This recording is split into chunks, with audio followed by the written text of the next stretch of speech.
Nah, kalau yang gini layak dilaporkan karena sudah meneror dengan dengan perbuatan-perbuatan yang keji. Ya, nih ibu-ibu yang aku upload fotonya, siap-siap ya.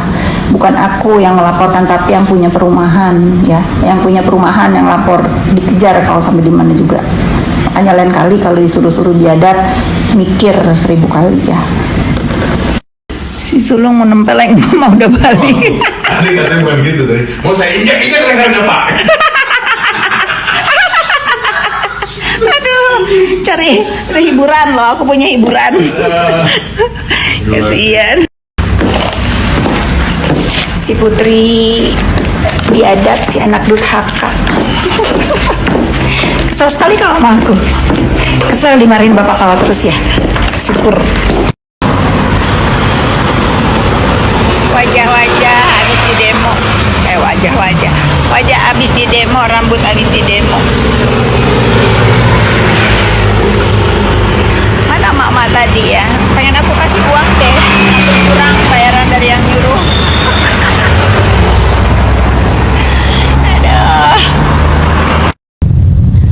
Udah sekian aja bahas emak-emak pendemo yang disuruh manusia biadab ya.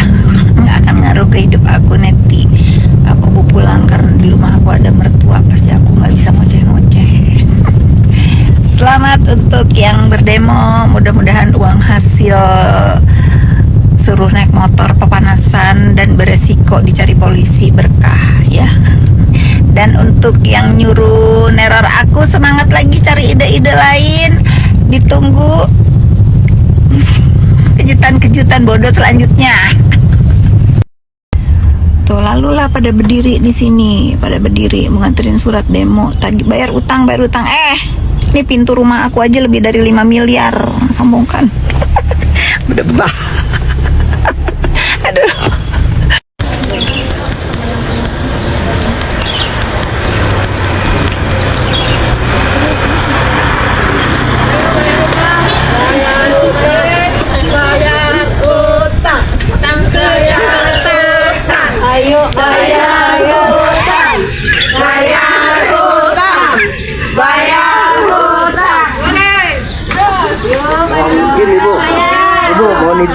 Mohon izin, ini kan udah foto-foto, intinya udah ketemu, nanti dikasih tahu, soalnya takut kebenaran nama yang sebenarnya ini.